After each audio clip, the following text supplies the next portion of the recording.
2026, we are here, and I am going to continue where I left off last year, 2025, where I was talking about how can we really just control the discipline at our schools because we know it's wild out there.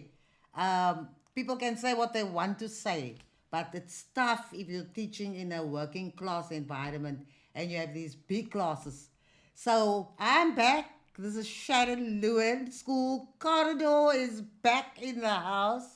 And I want to continue with the discipline series, but I want to speak particularly about classroom management. And I think this will appeal to the, especially our newer teachers and perhaps even our veteran teachers. And the beauty is that you can even try this at home with your own children because at the end of the day, all of us need some routines. We need some kind of foundation so that we can operate comfortably, right? And so if we break one of those rules of our foundation or we act against it, then at least we know we can speak about it and we can bring ourselves back again. So that's what I want to speak about. Classroom management. I think it doesn't matter how long you're teaching. Classroom management is always a problem. I was in the classroom for 25 years, and I'm telling you, I got better over the years, but I also started out very shaky until I realized that I need to set my own classroom culture. And that is what I want to speak about today, right? So, schools have their own culture, their own school culture, and it's important for you also to identify your own classroom culture. You must be able to know what is good enough for you. How would you like the children to be behaving, and how are you going to behave in your classroom? So, what are the guidelines? What are the rules? What are the signals that the children and the teacher are understanding each other and that you are working together, and there are certain guidelines or rules or ways of behaving that will shape the way things happen in your classroom. Now, I know classrooms are becoming wilder by the day. I think, especially in our community schools, the classrooms are big. That's a common reality. I think we all understand it. And it's very taxing on the teachers because you have so many children in the class, you have so many different moving parts in the class, you have so many different personalities in the class, including your own, and you but one person, so you have to manage all that. And that is why you need to be very clear on how you want to run your class. Okay? And it's a good thing. I know the term has already started, but it's a good thing to be able to articulate exactly what do you want for your classroom and how are you going to bring that climate that you want in your classroom. How are you going to establish that so that children know when they come into your class that is what they are supposed to do, right? And so it takes time, but you need to be very clear on what you want. Now, if I think back of my own teaching career, I think I sort of clinched it for myself. I mastered the routines or the culture that I wanted in my class, how we were all supposed to behave. But it takes time, it takes a lot of effort, and you have to ensure that you are repeating things all the time. You can't assume that people are going to do what you want, if you say it once. They want to see you modeling it, they want to see it in action, and if they go off the rails, then they are expecting you to discipline them so that they can come back onto the right track where you want them to be. Okay, so classroom culture is very important.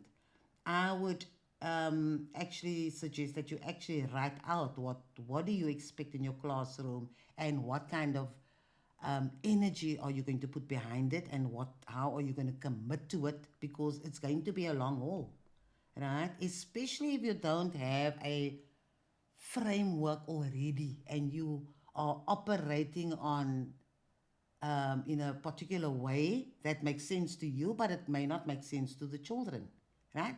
And you are starting a new year, so most of you are have received new children, you are teaching different children, and even if you're teaching the same children, they had a long, long holiday. So they had perhaps forgotten what they are supposed to do when they come into your class. So it's always good to reiterate how you want things to happen in your classroom. And the whole idea of, setting your classroom culture is to make it possible for you to enjoy your teaching, even though your class is overcrowded, even though you don't have resources, even though you know that probably 80 to 90% of your children are struggling and they're not quite at the level where they are supposed to be. Now, given all those dynamics, all those problems, you can't also not have a familiar way of doing things in your class because that is going to unsettle the children and it's going to unsettle you as well. Okay? And we can't assume that children will just automatically internalize what we are telling them. Remember, children come from different backgrounds and they bring into your classroom their own home culture, their own area culture, their own subcultures. And so as a teacher, I believe it's our job to ensure that we create a situation in the class that will eventually become familiar to the children and make them feel comfortable and even make you feel comfortable so that you spend less time wasting time reprimanding children or repeating things. So, classroom culture is absolutely important.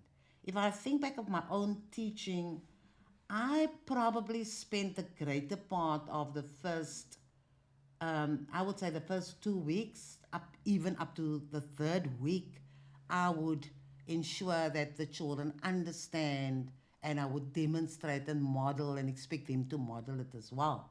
So it takes a lot of time. You can't just tell somebody something and then expect their behavior to change, right? We have to cement that behavior. We have to make sure that the behavior is solidified or that behavior is sort of ingrained in the children so that they know what you want. And you're gonna have to articulate what you want.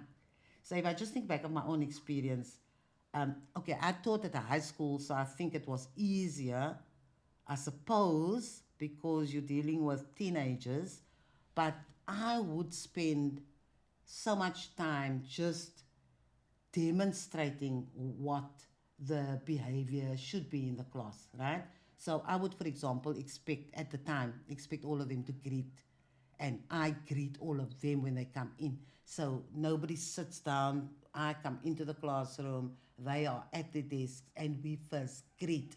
And then they knew that by that time, I would tell them exactly what we're going to do and what book is expected. So there won't be a long delay between them being greeted and taking a seat and my telling them to take their books out and immediately tell them what they can expect during that particular period.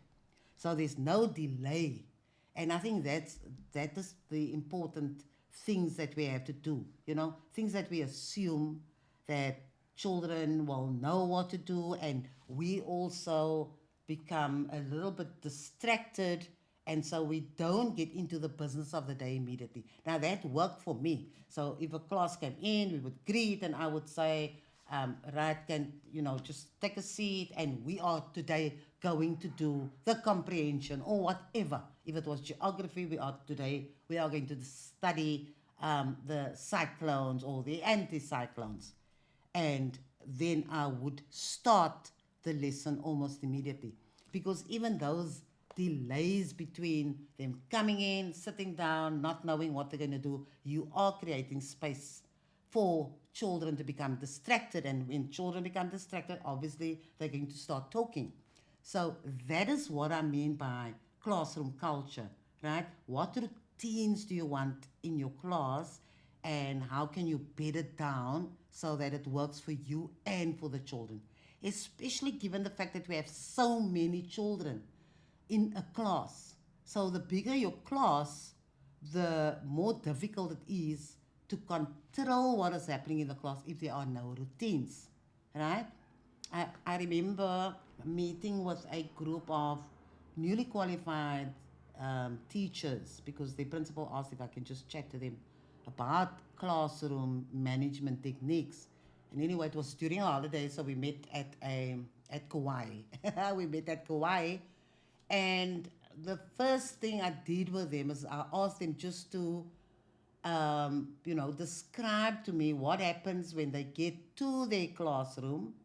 It's obviously, I'm talking about the high school. What do they do once the children come to the class? They have to sketch for me what happens when the children come to their class outside the classroom. And of course, I had to tease it out with them and say, okay, now you're at the class, so yeah, your children are coming. And obviously, they're high school, so they're not walking in straight lines to your class. So, where are you when they arrive? And I remember one of the teachers said, I'm usually on the staircase there. And I'm busy trying to get the students to move up, reasonably well mannered up to the classrooms, which was on the second level. And I said, okay, so what happens to your class while you're busy trying to organize other children? What is happening to your children when you are not there because you're trying to bring order on the staircase? Whereas there are teachers that are receiving the students, so I would imagine that is their job. And then he said, yes, by the time he comes to the class is making a noise. And so while we were discussing, he explained it takes me about 5-10 minutes sometimes just to settle them. And then I asked him, what would you like to do to change that? Why are you prioritizing the staircase and not your own children, right? Because you think you're doing good, but you actually just causing chaos. So you're causing chaos in your environment. There's no routine. The children are not expecting you to be there because they know you're running up and down the staircase, right? So after we discussed it, the young teacher actually acknowledged that that is probably why he takes about 5, 10, 15 minutes sometimes to settle his class. So the advice was, okay, so just ensure that you receive your learners at the classroom and allow the teachers upstairs to wait and receive their learners because you can't be in two places. So you need to prioritize. Do you want control and calm and discipline in your space? Then you need to be there and you need to help your children see what you and they expect when they come into the classroom. So, yes, that is just one example that I gave of a young person that I met not too long ago. And then, of course, they were about 3 or 4, and I asked each of them to tease it out just to see where their blind spots are. Because it's one thing telling you, do this, do that. But you need to step back, and this is what I'm going to encourage you to do. Step back and look at what are you doing when you come to your class, right? And see if you are not perhaps creating an opportunity for the learners to take advantage of that vacuum that you created because you didn't give them any instructions, you didn't direct them, and so they are basically the captains of their own ship. So that is probably something I would say that when you're working on your classroom routine and you want to set you want to create a classroom culture that can work for you and for the learners, then look at what you are currently doing and see if you can identify those areas where you are perhaps creating spaces for the learners to take advantage of those spaces where nothing is happening or there's an opportunity for them to be out of hand, right? So that is what I'm talking about when I talk about classroom culture, right? It's not about just reading a list of rules and putting up a board there with 10 rules. This is what we do in the class. Learners need to see it being modeled. You need to model it, and the learners need to model it. And then, of course, you can put down the key rules of behavior that you would like them to demonstrate and you would like to instill in them and in yourself so that you have a comfortable situation when they come to your class. Okay, I would say classroom culture is probably as important as the lessons that you are going to deliver, right? Because you cannot teach in a chaotic environment. And we are all aware of the challenges you already face. Like I said at the beginning, we know your classes are big. We know you may not have enough seating for all your learners. We know that you do not have all the resources. But what you do have control over is creating a classroom culture where the learners can learn and you can teach the way you want to teach. So that is critical. So I would advise you to actually, even though the year has started, you may not have articulated very clearly what you want. How must the learners behave when they come into your class? What must they do? And how are you going to model that behavior, right? And then what would you like them to do when they leave your classroom? How should they leave the classroom? And then, of course, how would you like to start your lesson? How are you going to introduce your lesson? Those are all the things you have to think about and inculcate in the learners. So don't start with a list of 10 routines that you want. Identify the critical ones. For me, the critical ones were always how students enter, how we greet, and how we start the lesson. And so there was an expectation that they needed to have their books out very quickly so that we could start the lesson. So that for me was key. And then, of course, other rules about how do you, if you want to ask, that was also an important rule for me. If you wanted to ask a question or you wanted to contribute, then we believe in raising our hands, right?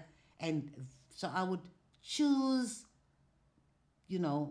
strategic behaviors that I wanted the learners to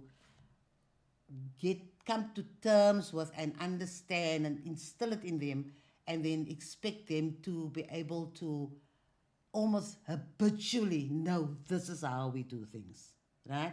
And then gradually I'd introduce the other rules or routines that I wanted in the class. For example, I always chose one learner to hand out, for example, worksheets, right? So there wasn't a volunteer arrangement. So I would, in fact, let them compete, or they have to choose who is going to be the worksheet monitor. So that I would do in each of my classes. So that was another part of my school classroom culture where I prioritized working out the portfolios that I wanted learners to have, right? And that was to help me organize the class and at the same time also give them some leadership role so that they could also grow and become more disciplined and learn more and become and work on their leadership skills. So I had monitors, but I didn't choose monitors immediately. I would explain to them this is how the school, the classroom operates, right? This is what the expectations are, and I do have a set of portfolios for learners who would like to assist with the leadership in the class, the management of the class. And then I would give them the positions. Like one is who's the worksheet monitor, who would be the IT person, or the media person. So at the time, we didn't have data projectors like you had. We had to go down to a special media room if I wanted to show them a movie or anything that. So I needed a media person. Then I needed a worksheet person. Then I needed somebody who was going to collect um, assignments that had to be submitted or any tasks that had to be submitted, right? So I had a whole list of portfolios, and the learners had to apply for the position. So I would explain the position, explain what the responsibilities are, and also explain how critical it is that they cannot decide after a week or 2 weeks or a term that they no longer want the portfolio. So they have to think about it very hard. They have to think about it. They have to be serious about it because they will also receive a certificate at the end of the year from me. And of course, if they need CV information, then I am happy to write out a testimonial to explain how they have performed their leadership role. So it was a very serious arrangement, although it wasn't, I didn't make it sound too formal, but they knew it was a serious situation. You didn't just get the leadership title because somebody voted you into it, but you've actually applied for it and you have competed for the job and you understand the conditions of the job, and only on those grounds were you then allowed to then compete for the various portfolios, right? So I would put it up on the board, worksheet monitor, put down all, the job description and the responsibilities of that person. I would put down the classroom monitors. I can't even remember what I called them, but they were the students who assisted me to go around to check homework, to see if the homework is in the book, and they had permission to initial, just to give him, and of course I would come afterwards to initial. So I can't remember the name of those monitors, but they would be, they would also have a job description, and it would be explained that they would check on whether the homework was done, and they allowed to initial, and they're allowed to date, subject to my signature appearing there as well afterwards, right? And of course I had the media monitor. I had so many monitors. The whole idea was for them to help me organize our space so that I wasn't distracted or disrupted by unnecessary, um, handing out of worksheets or disciplining the learners. So, yeah, your classroom culture is very important. You need to set your own classroom culture. You need to be comfortable what you want. You need to know why you want those various behaviors to be visible in your class. And of course, you will also abide by the classroom routines or the classroom culture that you have put in place, right? So when learners come in, they know this is how we do things in Mrs. Lewin's class because this is how she wants things organized, right? And you will then find that it does help. It helps especially when we have big classes because you know how children are. You have a worksheet, you want to hand it out and say, I have a worksheet for you today. We did the poem, you have the questions, and you're still busy chatting and wanting to tell them what the task is all about. Then they're already volunteering to hand out the worksheet for you because they want to walk around and they want to chat with their friends. And so they don't understand, right? You're the adult in the room, so you need to find a way to organize that chaos. And that having that worksheet monitor was a way for me to organize the chaos. So initially, there would always be volunteers. Miss, can I hand it out? Can I do this? Can I do that? And then I would say, no, Sharon is the worksheet monitor, right? So each class would have a monitor. Sharon is the worksheet monitor, so Sharon will hand out the worksheet. And also, if you were absent and a worksheet was handed out, the learners knew. They were taught. They were helped to understand this is also a rule. If you were absent, yes, you bring your letter to me. I sort out the admin part of it. But if we handed out any worksheets or we did any work that you need to find out, your worksheet monitor is your point person, right? And so it took a bit of time. Like I said, it takes about 2-3 weeks for the classes really to settle down and understand. And they will still take advantage. They will still push their luck, but they will have a framework in which to operate. So you eliminate or minimize many of the disruptions, right? So you don't have to be shouting on the fly all the time because you have certain um, things in place, certain rules in place, certain things that must happen at certain times. And so the learners get used to that and they also feel more comfortable. So, yes, that is what I thought.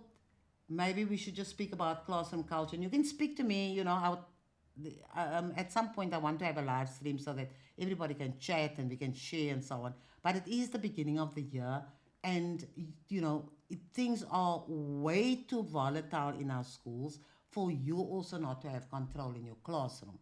And so before you point fingers at anybody else, um, you can, of course, comment on how difficult it is, but you need to start in the room where you find yourself. And you need to make that the most comfortable space for you, because you can't have a space where you are more traumatized, right? And the best way to do is to establish your classroom culture. So that is just the introduction of how we're going to move around this series. And it does tie in with discipline, because you'll find that the more learners know what to do, the bigger or the greater the chances that they are going to comply with what they are supposed to do. And obviously, you're going to have students or learners always doing their own thing, but at least they are familiar, and you make sure that they know exactly what they are supposed to do, right? So that is also, like I said, part of the discipline. The classroom culture helps you to organize yourself better, organize the learners better, so that everybody knows what is happening, and to a large extent you can control what is happening in your space.